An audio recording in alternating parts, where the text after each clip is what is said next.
بسم اللہ الرحمن الرحیم. تمام تاریخ اللہ کے لیے درود اور سلام محمد علی محمد.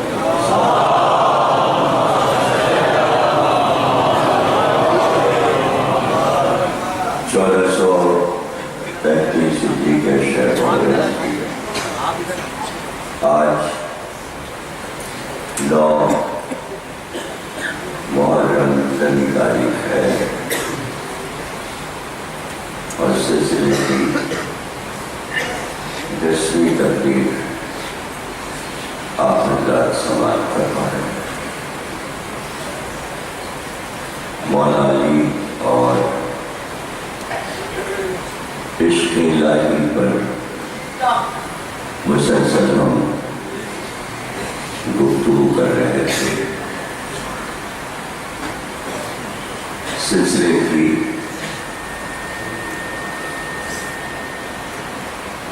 مجلس شان غریبہ 6:30 بجے عاشور کے دن اسی علاقے میں ہوگی. چونکہ یہاں کے بعد دوسری شان غریبہ پڑھنے مجھے ڈگرو جانا ہے، اس لیے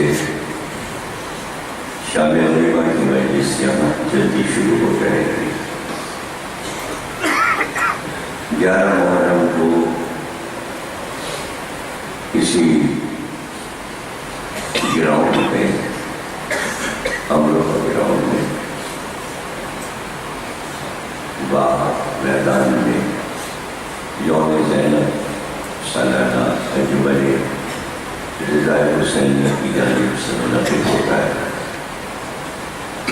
اس میں بھی آپ حضرات شرکت فرمائیں.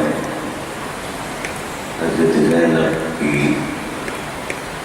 عظمتوں پر کچھ عرض کروں گا.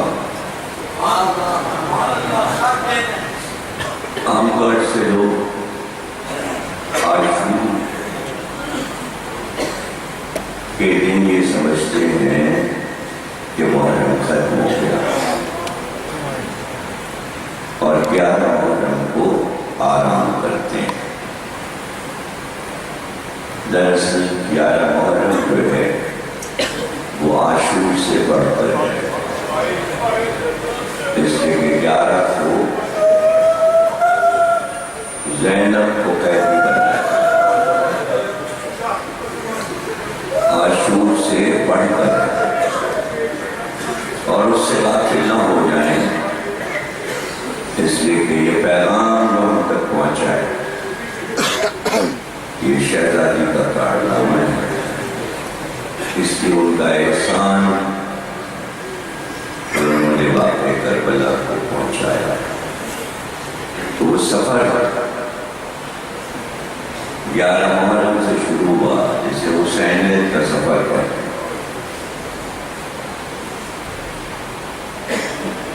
شب عاشور تقریر سے پہلے میں ہر سال آداب شب عاشور بتا دیتا ہوں. آداب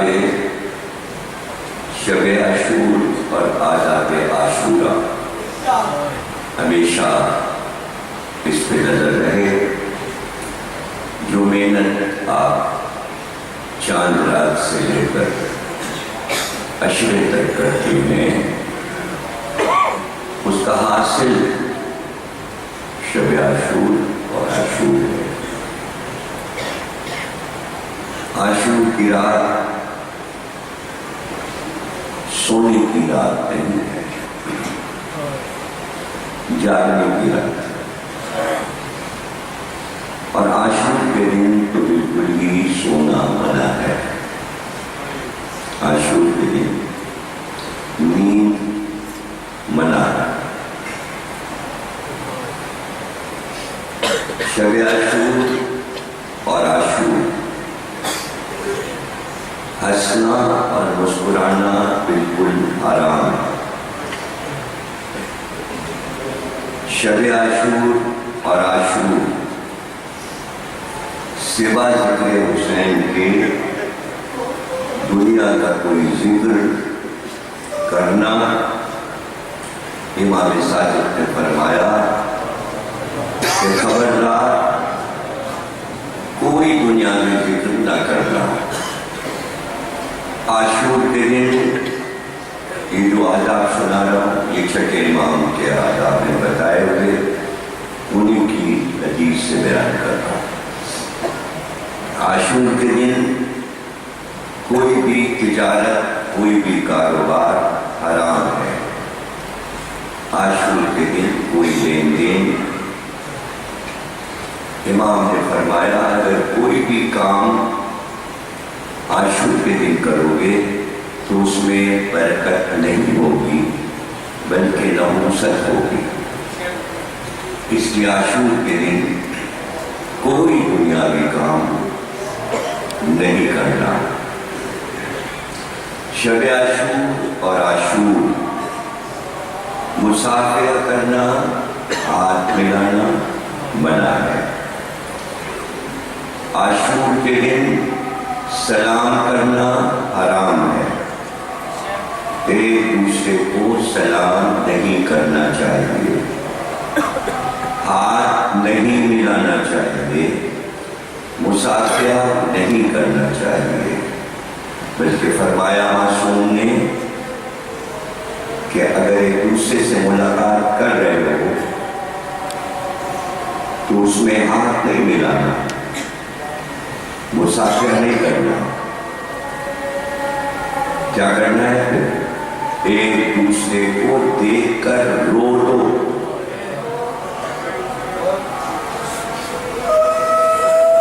ایک ماتمدار دوسرے ماتم سے ملاقات کرے تو ہاتھ نہیں بڑھانا، بس رونے لگے، جواب میں وہ بھی رونے لگے۔ یا حسین خیر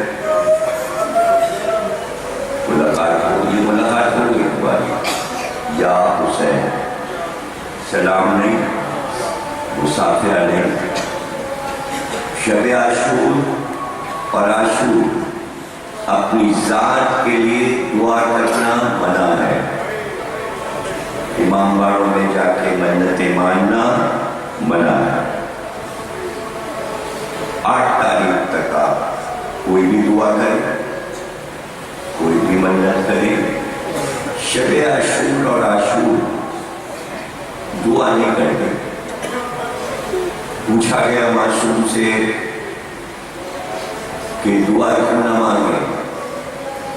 فرمایا جس کا گھر جل رہا ہو اس سے مانگنے جاؤ گے، جس کا گھر اجڑ رہا ہو اپنی ذات کے لیے مانگو گے، جو جوان کا لاشا اٹھا رہا ہو اس سے اپنے لیے مانگو گے۔ عاشور تو ہو رہا ہے، عاشور ہو رہا ہے۔ یہ بات کئی بار سمجھائی ہے اور پھر تمہید میں یہ بات واضح کر دوں تاکہ ذہنوں میں محفوظ رہ جائے۔ ہماری زندگیوں کے 3 دور ہوتے ہیں۔ ایک دور جو گزر چکا اسے کیا کہتے ہیں؟ ماضی۔ جو دور چل رہا ہے اسے کیا کہتے ہیں؟ حال۔ جو آنے والا ہے اسے کیا کہتے ہیں؟ مستقبل۔ تو 3 ادوار ہمارے لیے گزرا ہوا ماضی ہے، جو چل رہا ہے وہ حال ہے، آنے والا مستقبل۔ لیکن اللہ کے لیے نہ ماضی ہے، نہ حال ہے، نہ مستقبل ہے، ورنہ وہ ہمارا ایسا نہیں ہو جائے گا۔ اللہ کے لیے گزرا ہوا کچھ نہیں ہے، اللہ کے لیے حال کچھ نہیں ہے، اللہ کے لیے مستقبل کچھ نہیں ہے، اللہ کے لیے ہر چیز حاضر ہے۔ کوئی چیز گزر نہیں جاتی، کوئی وقت گزر کے چلا نہیں جاتا، اس کے سب اختیار میں، تو واقعہ کربلا اس کی نظر سے ہٹ نہیں گیا۔ ہمارے لیے واقعہ کربلا ماضی ہو گیا ہوگا، اللہ کے لیے ہو رہا ہے، جاری ہے، ماضی نہیں ہے۔ اگر ماضی ہو جائے تو وہ رب نہ رہا، وہ اللہ نہ رہا اس کی نگاہ میں۔ اسی طرح سب موجود ہے، جو ہونے والا ہے اس کی نگاہ میں موجود ہے۔ محشر کا میدان اللہ کی نگاہ میں آئے گا نہیں، اس کے لیے کچھ آئے گا نہیں، ہمارے لیے آئے گا، ہمارے لیے آئے گا۔ تو نہیں سمجھے ہوں گے آپ، لیکن بس اتنا سمجھ لیجیے کہ جو ہمارے لیے ہو، اگر وہ اللہ کے لیے ہو گیا تو وہ اللہ نہ رہا۔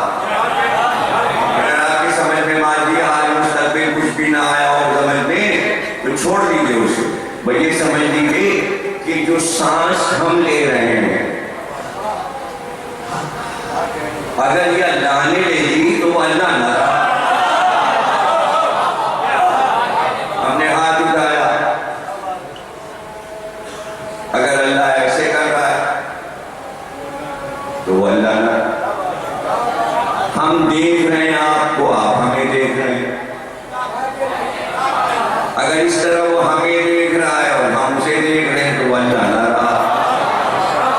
ہم اپنی آواز آپ کو سنا رہے ہیں، آپ کے کان میں آواز جا رہی ہے، اگر اس طرح اس کی آواز جا رہی ہے تو وہ اللہ نہ رہا۔ یہی مولا علی نے ساری زندگی سمجھایا کہ اللہ کو سمجھو۔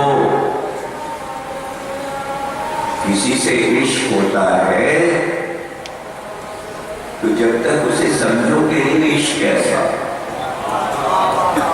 علی نے عشق کیا نا، جبھی تو سمجھایا۔ علی جانتے ہیں، اس لیے نبی نے کہا کہ علی کو کوئی نہیں پہچانتا سوا اللہ کے اور نبی کے۔ نبی کو کوئی نہیں پہچانتا سوا اللہ کے اور علی کے۔ اللہ کو کوئی نہیں پہچانتا سوا میرے اور علی کے۔ تو ظاہر ہے کہ وہ عشق کی منزل تھی علی کی، علی کو پتا ہے، انہوں نے سمجھایا، اور بہت آسان طریقے سے مولا نے اللہ کو سمجھایا۔ چھوٹا سا سورہ ہے، سورہ قل، سمجھنا ضروری ہے، اس لیے کہ وہ توحید ہے، سورہ توحید ہے۔ توحید پر ہمارا دار و مدار ہے۔ ہم مسلمان ہیں سب توحید کی وجہ سے، یہی سورہ ہمیں مسلمان بناتا ہے، اور وہی ہمارے سمجھ میں نہ آئے تو ہمارا مسلمان ہونا بیکار۔ ہمیں احد کے معنی بھی معلوم ہو، ہمیں سمجھ کے معنی بھی معلوم ہو، ہمیں لم یلد ولم یولد کے معنی بھی معلوم ہو، کفواً احد کے معنی بھی معلوم ہو، معلوم ہونا چاہیے نا۔ یعنی اس سے کچھ نہیں ہے، وہ کسی سے نہیں، اور ہم سب سے ہیں اور سب ہم سے، اس لیے کہ مخلوق ہے۔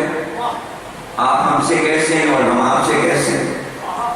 ہم آپ کو دیکھ رہے ہیں، آپ ہمیں دیکھ رہے ہیں، آپ ہم سے ہم آپ سے دیکھ رہے ہیں نا، ایک دوسرے کو دیکھ رہے ہیں۔ یہ دیکھنے میں کیا فرق ہو رہا ہے؟ یہ آنکھ کی نگاہ، آنکھ بند کری، کھول دی، نگاہ نکلی، اس لیے نکلی کہ ہم نے آپ کو دیکھا، تو آنکھ سے روشنی نکل کے آپ پر پڑی، تو اب یہ نکل گئی تو نکل گئی، فنا ہو گئی۔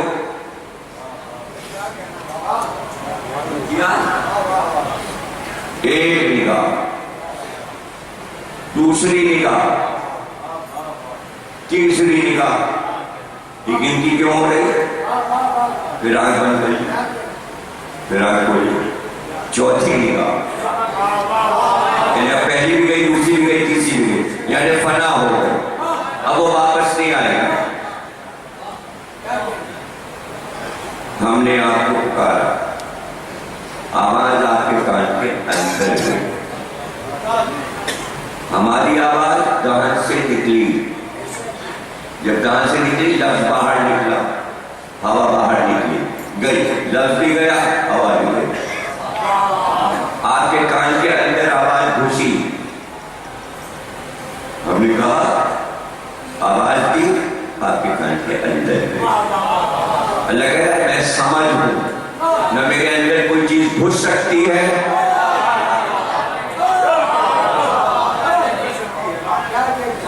اگر اس کے کان میں ہماری آواز گھس جائے تو رب نہ رہا، اگر وہ نگاہ ڈالے اور نگاہ نکل گئی تو فنا ہو گئی، وہ رب نہ رہا۔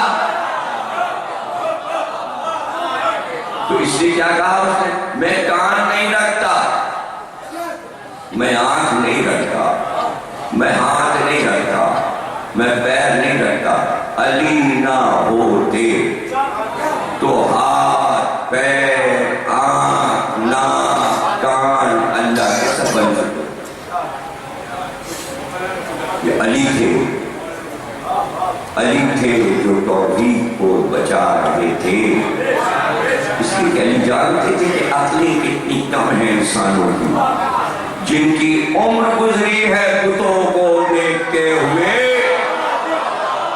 وہ یہ چاہتے ہیں کہ محمد کا عطا کردہ یہ عقیدہ توحید ہم ڈھال لیں کسی شکل میں، اور آخر میں ڈھال لیا ہو، انہوں نے ڈھال لیا۔ کسی نے لکھا 22 سال کا لڑکا ہے، جنت میں ہاتھ میں ہاتھ ڈالے ٹہلتا رہتا ہے، سنہرے بال ہوا میں اڑتے رہتے ہیں۔ کسی نے لکھا محشر کے دن کرسی پہ بیٹھے گا، کرسی اس کے وزن سے چڑھ آئے گی، گویا تصویریں بنانے لگے۔ علی بار بار خبردار رب کی تصویر نہ بنانا۔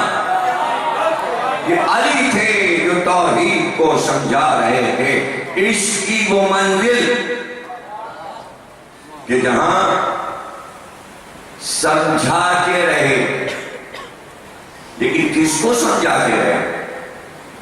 جو عقل رکھتا تھا، جو عقل رکھتا تھا وہی تو سمجھے گا، لیکن جہاں جہل ہے اس نے کیا کہا؟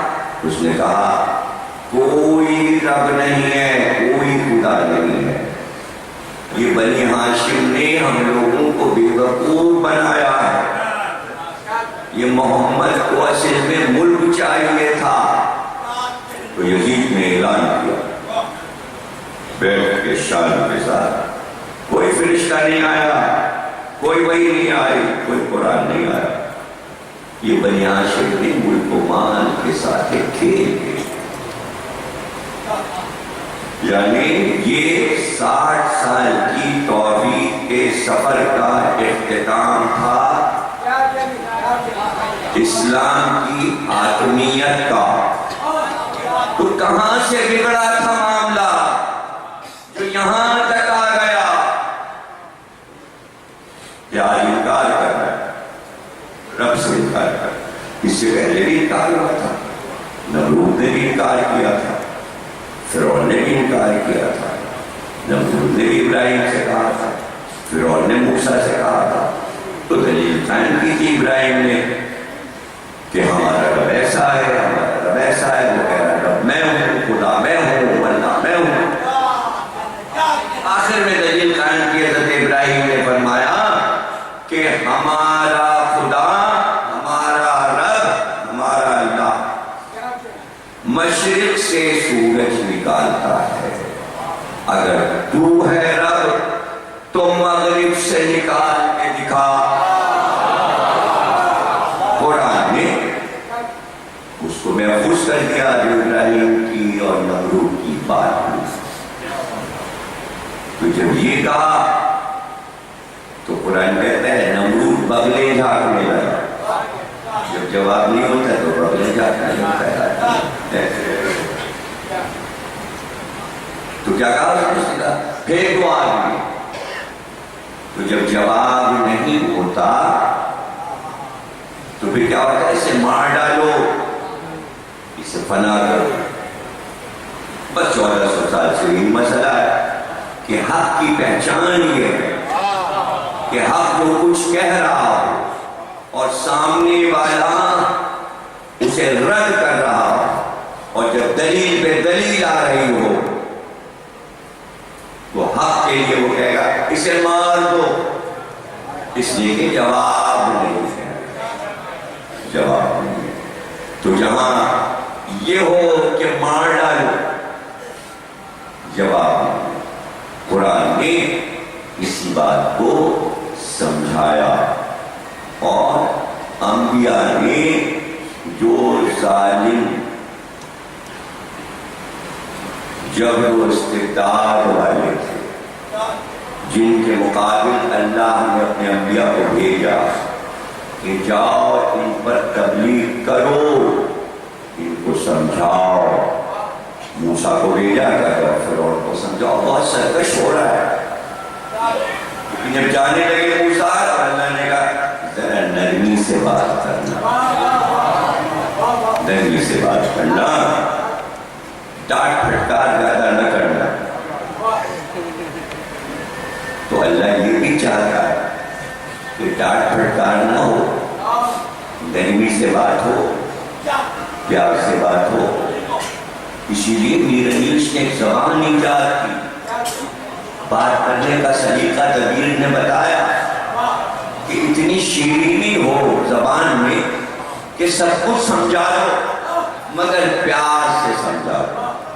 تو پیار سے سمجھانے کی جو زبان ہوتی ہے اسی کو کہتے ہیں نوحہ، مرثیہ، سلام، شوشانی، خطابت، مجلس.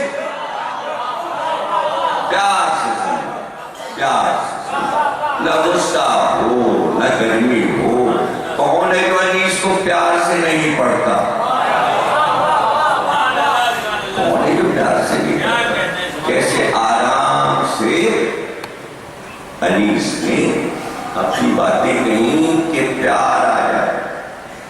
ایک پھول کا مضمون ہو تو 100 رنگ سے، یعنی ایک طریقے سے نہیں سمجھ رہے ہو تو دوسرے طریقے، تیسرے طریقے، چوتھے طریقے، 5ویں طریقے، 100 طریقے.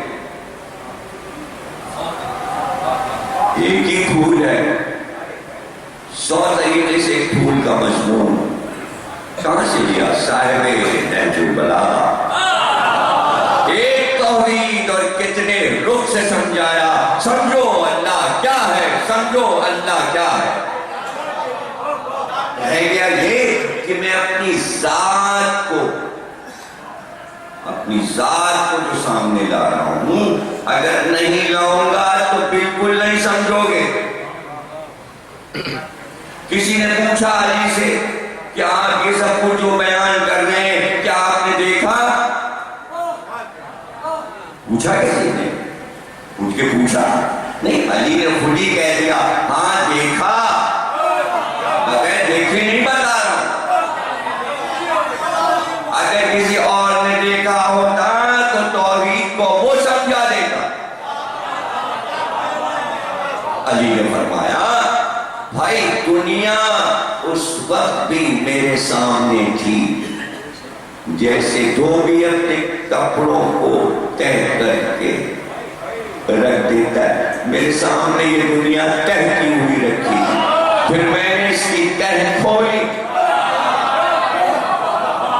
اور پھر بتانا شروع کیا کہ اللہ نے سب سے پہلے پانی کو خلق کیا. جب پانی کو خلق کیا تو وہ جوار بھاٹے میں تھا، وہ اچھل رہا تھا، وہ قابو میں نہیں تھا، اور اتنا ابل رہا تھا کہ اس کے جھاگ اٹھ رہے تھے، اس کے جھاگ اٹھ رہے تھے. کائنات پانی تھی. جو دیکھ رہا ہے، جو بنا رہا ہے، وہی کو بتائے گا. نہج البلاغہ کا پہلا خطبہ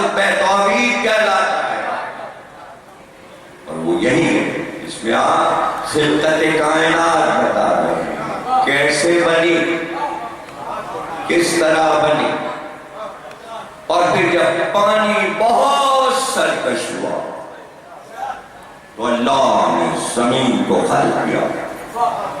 جیسے ہی زمین کو خلق کیا، زمین نے اپنی دونوں کونیاں پانی پہ رکھی اور پھر وہ بلند ہوئی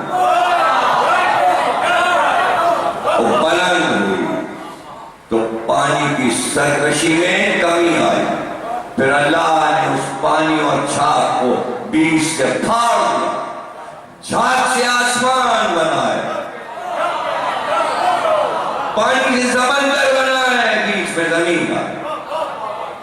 پھر بتانا جو کیا فرشتے کیسے بنائے، جنت کیسے بنائی، دوزخ کیسے بنائی، پورا خطبہ لوگ سن رہے ہیں.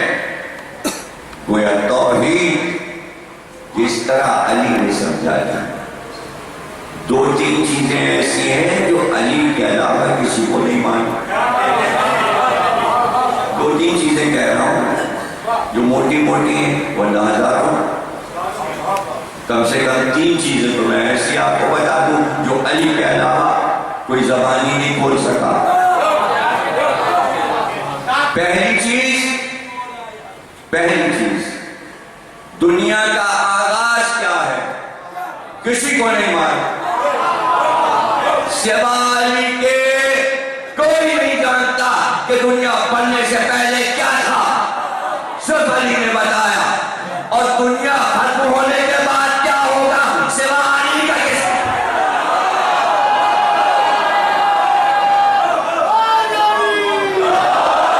دو چیزیں ہو گئی. زبان کیسے بولے گی، اس سے کسی کا ایک لفظ نہیں ملتا کہ میں سر میں کیا ہوگا، عمل میں کیا ہوگا، صرف علی نے بتایا. دنیا بننے سے پہلے کیا تھا، صرف علی نے بتایا. تیسری چیز کوئی نہ بتا سکا کہ مرنے کے بعد جب قبر میں مردہ جاتا ہے تو کیا ہوتا ہے، صرف علی نے بتایا کہ کیا ہوتا ہے. اس لیے کہ علی نے کہا میں وہاں ہوتا ہوں، اس لیے اب یہ دعویٰ جو ہے تو کیا دعویٰ کرنا آسان ہے؟ علی جیسے بہت سے دعوے ہو سکتے تھے، کچھ اور لوگ دعوے کر دیتے، نہیں کر سکتے تھے. دعویٰ کرنے کے لیے لفظ کہاں سے آتے اور بات کیا بنائی جاتی. کوئی دوسرا اٹھتا کہتا نہیں معاذ اللہ علی غلط کہہ رہے ہیں، قبر میں یہ نہیں یہ ہوتا ہے. یہ چوپ کیوں لگ گئی، وہ کیوں بند ہو گئے. کوئی اٹھتا کہتا نہیں علی غلط کہہ رہے ہیں، اصل میں ایسا ہوا تھا. کوئی اٹھتا کہتا نہیں قیامت میں یہ ہوگا. علی کو فالو کرنا.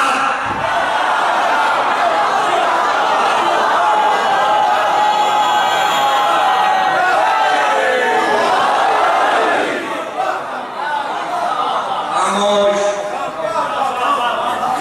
اب ہاں علی کو سب کچھ آتا تھا، بس علی کو سیاست نہیں آتی.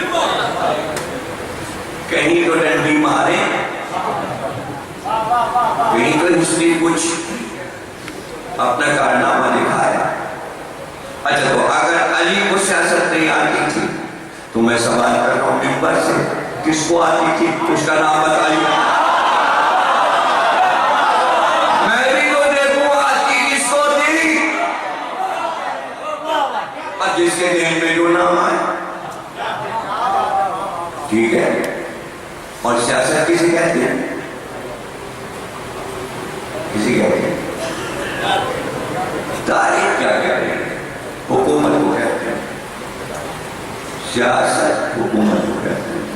چلی مانی علی کو سیاست آتی تھی نہ حکومت آتی، اور وہ آتی تھی. ابھی بات کرتے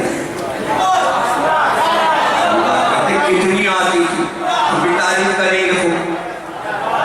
جن کو آتی بھی کیوں نہ کی جائے بھائی ان کی تعریف. علی کو تو نہیں آتی تھی، اب چھوڑ دیجئے. جو علی کی تعریف کرنا کی ہم نے بتا دیا. علی کو ازل کی ساری باتیں معلوم تھی. میں محشر کی معلوم تھی، قبر کی معلوم ہے، میزان کی معلوم ہے، برزخ کی معلوم ہے، وہ ہو گیا سب معلوم۔ باجی کو حکومت سیاست کچھ نہیں پتا، تو جس کو پتا ہے پھر اب اس کی تعریف ہو، علی کو نہیں پتا۔ تو ہم نے پوچھا سیاست سے کہ اسلامی حکومت چلانے کے طریقے کیا ہیں، کون سا منشور ہے، کیسے چلتی ہے حکومت؟ الگ الگ طریقے، ابھی کوئی ایک بتائیے۔ سعودی عرب کا طریقہ ہے شاہی چل رہی، پاکستان میں الیکشن ہوتا ہے، فلانے ملک میں لیبیا وغیرہ میں ڈکٹیٹرشپ تھی، کسی ملک میں فوجی آ جاتا ہے وہ حکومت کرتا ہے۔ ابھی تو کوئی ایک طریقہ ہوگا، ہاں اب تو خیر نہیں ہے، اب تو سب الگ الگ طریقے ہیں۔ پہلے ایک طریقہ تھا، اس کا نام بتائیے۔ وہ جو پہلے طریقہ تھا اس کو کہتے تھے خلافت۔ کیا کہنا ماشاء اللہ، لیکن اتنی عمدہ چیز کی تو ختم کیوں ہو گئی؟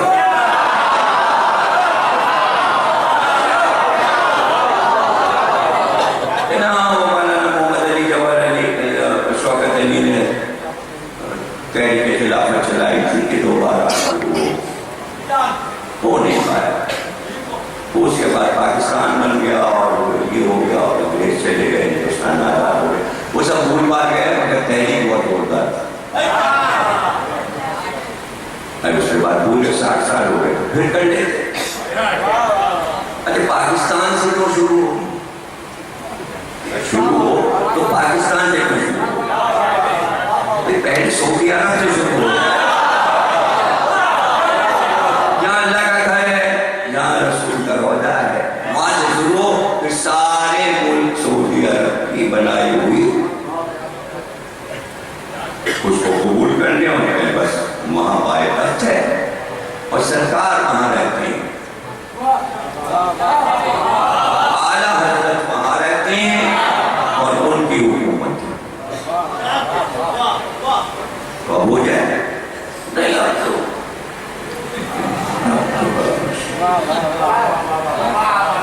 تو پھر آسان کیا ہے؟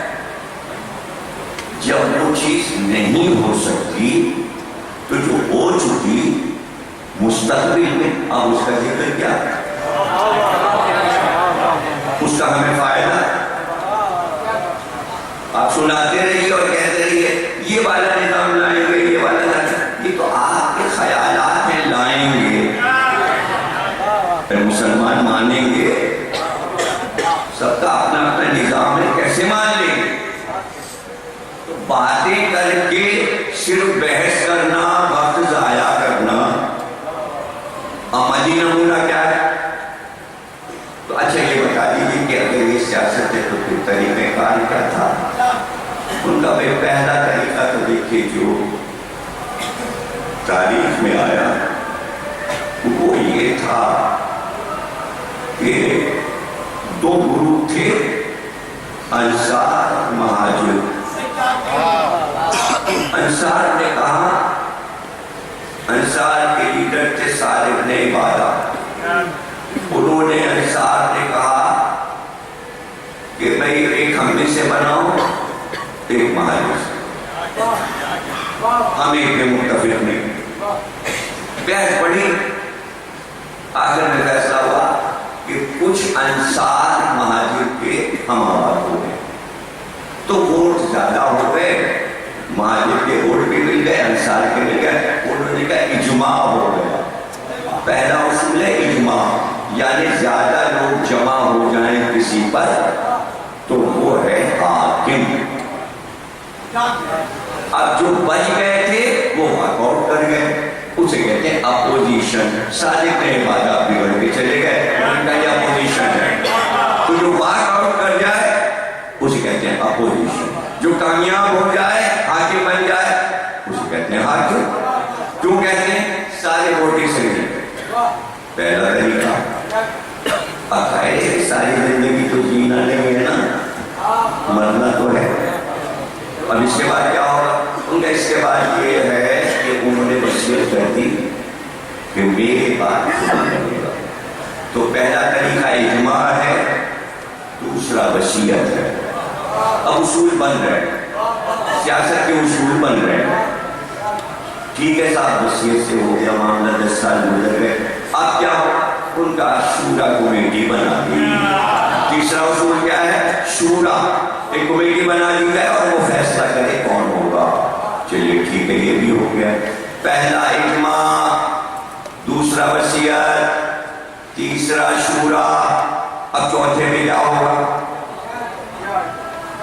چوتھے میں کیا ہوگا؟ چوتھے میں کوئی اصول ہی نہیں، کوئی اصول ہی نہیں، بنائی نہیں، بنایا ہی نہیں گیا.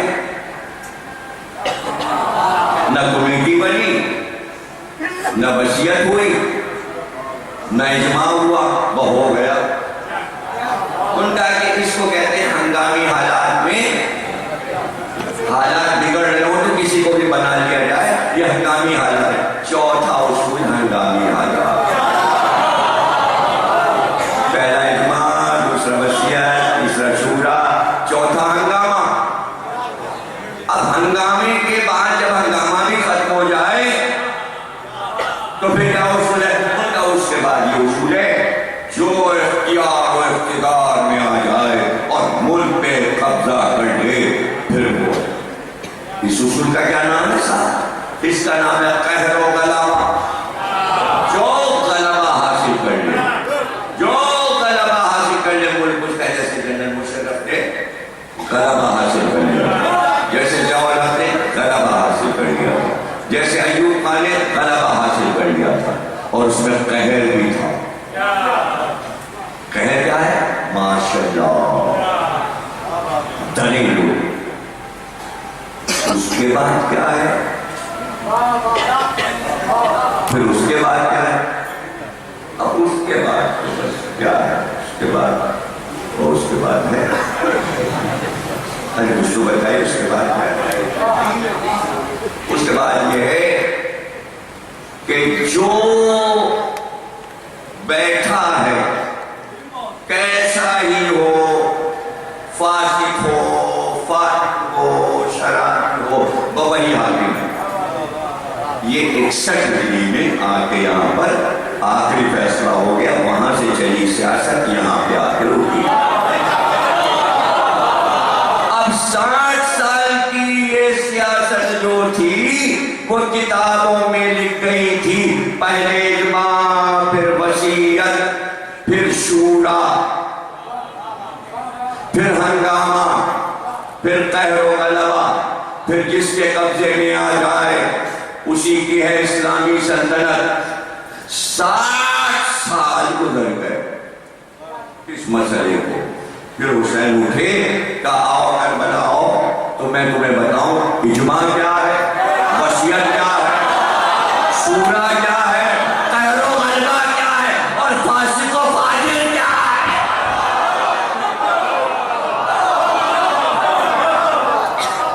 وہ ہو گئی تقریب فضائل آج کی ہو گئی، شب عاشور کے فضائل ہو گئے. آؤ کربلا میں آؤ بتا. آؤ حسین کربلا آئے اور حسین نے سارے کام کرنے کے بعد جتنے کام سے اٹھتے سب کر دی اور اس کے بعد تلوار کھینچی. تلوار کھینچ کر حملہ کیا. پہلے میسرے میں